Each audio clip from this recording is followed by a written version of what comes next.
ঈদ এগিয়ে আসায় জমে উঠেছে কোরবানির পশুর হাট। রাজধানীর হাজারীবাগ পশুর হাটে আছেন আমাদের সহকর্মী শওকত মঞ্জুর শান্ত। আমরা তার কাছে যাচ্ছি। শান্ত, হাটে কোরবানির পশুর সরবরাহ কেমন দেখছেন?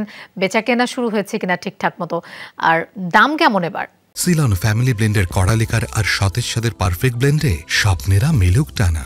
লোপা, হাটে কিন্তু পশু আসতে শুরু করেছে এবং ইতিমধ্যেই যেই সংখ্যক পশু এসেছে, ক্রেতারা কিন্তু এসে যারা ঝক্কি কমাতে চান, দ্রুততম সময়ে পশু কিনে নিতে চান, তারা কিন্তু পশু ইতিমধ্যে সংগ্রহ শুরু করেছেন। যদিও আজকে বিকেলবেলা আসলে যে বৃষ্টিটা হয়েছে, সেই বৃষ্টিটা একটা বড় প্রতিবন্ধকতা সৃষ্টি করেছে এবং কিছু কিছু জায়গায় আমরা কিন্তু হাটে পানিও জমতে দেখছি এবং সেটি আসলে পানিটা যত দ্রুততম সম্ভব সময়ে সরিয়ে নেওয়ার জন্য এখানে যারা ভলান্টিয়ার আছে, যারা ইজারাদার আছেন, তারাও কিন্তু চেষ্টা করছেন।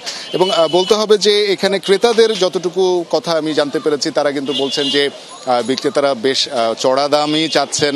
আবার বিক্রেতারা কিন্তু বলছেন যে এবার যে পরিমাণ পশুর পিছনে খরচ হয়েছে, বেশি দামে কিনতে হয়েছে, খাবারের খরচ রয়েছে, সবকিছু মিলিয়ে তারা কিছুটা দাম হাতে রেখে আসলে দাম দর করছেন।